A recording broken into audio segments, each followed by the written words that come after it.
നമസ്കാരം.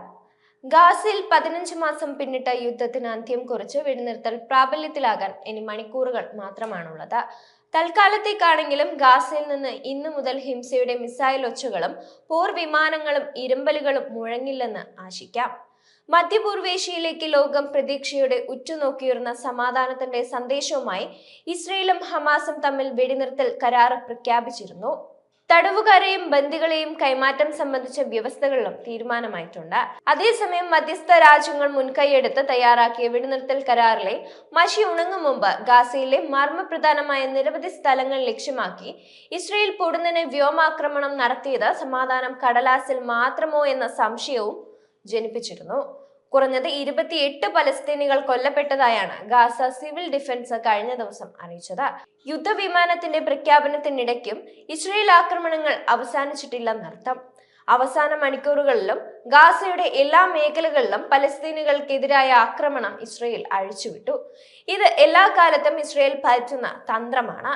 ആ വഴിക്ക് തന്നെയായിരിക്കുമോ 15 മാസവും നീണ്ടുനിന്ന യുദ്ധത്തിന്റെ വിരാമ നീക്കമെന്ന സംശയവും അവശേഷിക്കുകയാണ്. അതിനിടെയാണ് ഹമാസുമായുള്ള വെടിനിർത്തൽ താൽക്കാലികമാണെന്നും ആവശ്യമെങ്കിൽ പോരാട്ടം തുടരുമെന്നും ഇപ്പോൾ ഇസ്രയേൽ പ്രധാനമന്ത്രി ബെഞ്ചമിൻ നെതന്യാഹു പറഞ്ഞിരിക്കുന്നത്. വെടിനിർത്തൽ കരാറിന് അംഗീകാരം നൽകിയിരുന്നു. എന്നാൽ ഇസ്രയേൽ ബന്ദികളെ വിട്ടയക്കുന്ന പേര് ഹമാസ് പുറത്തുവിടാതെ വെടിനിർത്തലിന് ഇല്ലെന്നാണ് പ്രധാനമന്ത്രി പറഞ്ഞിരുന്നത്. ഇതിനു പിന്നാലെയാണ് നെതന്യാഹു വീണ്ടും മുന്നറിയിപ്പുമായി എത്തിയിരിക്കുന്നത്. ലെബനനിലും സിറിയയിലും ഇസ്രയേൽ പട്ടാളം നേടിയ വിജയമാണ് ഹമാസിനെ വെടിനിർത്തലിന് പ്രേരിപ്പിച്ചത്. അതുകൊണ്ട് തന്നെ ഇസ്രയേലിന് പോരാട്ടം തുടരാൻ അവകാശമുണ്ടെന്നും എന്നാൽ വെടിനിർത്തൽ കരാർ നടപ്പാക്കാൻ കഴിഞ്ഞുവെന്നും നെതന്യാഹു പറഞ്ഞിരുന്നു. US നിയുക്ത പ്രസിഡന്റ് ഡൊണാൾഡ് ട്രംപിന്റെ പിന്തുണ തനിക്കുണ്ടെന്നും അദ്ദേഹത്തിനോട് സംസാരിച്ചെന്നും അദ്ദേഹം പറഞ്ഞിരുന്നു. നേരത്തെ വിട്ടയക്കുന്ന ബന്ദികളുടെ പേരുകൾ ഹമാസ് പുറത്തുവിടാതെ വെടിനിർത്തലിനില്ലെന്നാണ് ഇസ്രയേൽ പ്രധാനമന്ത്രി അറിയിച്ചത്. സുരക്ഷാ ക്യാബിനറ്റ് വെടിനിർത്തലിന്റെ അന്തിമ തീരുമാനം സർക്കാരിന് വിട്ടിരുന്നു. ഭൂരിപക്ഷ പിന്തുണ ക്യാബിനറ്റിലും വെടിനിർത്തലിന് അനുകൂലമായിരുന്നു.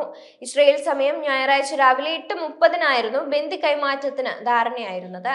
എന്നാൽ ആരൊക്കെയാണ് കൈമാറ്റം ചെയ്യുന്നത് എന്നത് സംബന്ധിച്ച ലിസ്റ്റ് ഹമാസിന്റെ പക്കൽ നിന്ന് തങ്ങൾക്ക് ലഭിച്ചിട്ടില്ലെന്നും ഇത് കരാർ ലംഘനമാണെന്നുമായിരുന്നു ഇസ്രയേൽ വ്യക്തമാക്കിയത്. തടവുകാരുടെ ആദ്യ സംഘത്തിൽ 95 പേരുണ്ടാകും. ഇവരെ ഞായറാഴ്ച വൈകിട്ട് 4 ശേഷമേ കൈമാറൂവെന്ന് ഇസ്രയേൽ അറിയിച്ചിരുന്നു. ജനവാസ മേഖലകളിൽ നിന്നുള്ള സൈന്യത്തിന്റെ പിന്മാറ്റവും ആദ്യഘട്ടത്തിലുണ്ടാകും. ആദ്യഘട്ട വെടിനിർത്തലിന്റെ 16-ാം ദിനം 2ഉം 3ഉം ഘട്ടങ്ങൾ എങ്ങനെയാകണമെന്നതിനെ കുറിച്ച് ചർച്ച തുടരും.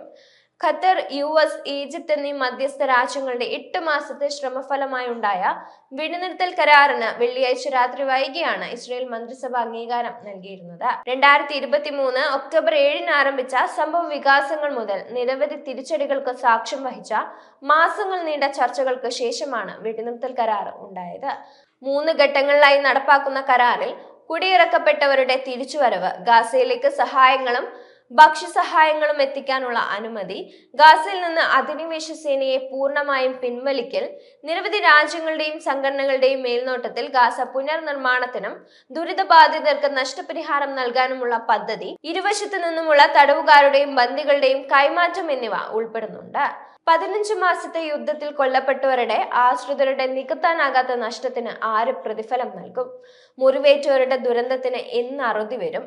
പ്രകോപനത്തിന്റെ തീപ്പൊരി സൃഷ്ടിച്ച ഇനിയൊരു യുദ്ധത്തിന് ഇസ്രയേൽ കളമൊരുക്കില്ല എന്ന് ആര് കണ്ടു? തുടങ്ങിയ ചോദ്യങ്ങളും ഇനിയും ബാക്കിയാണ്.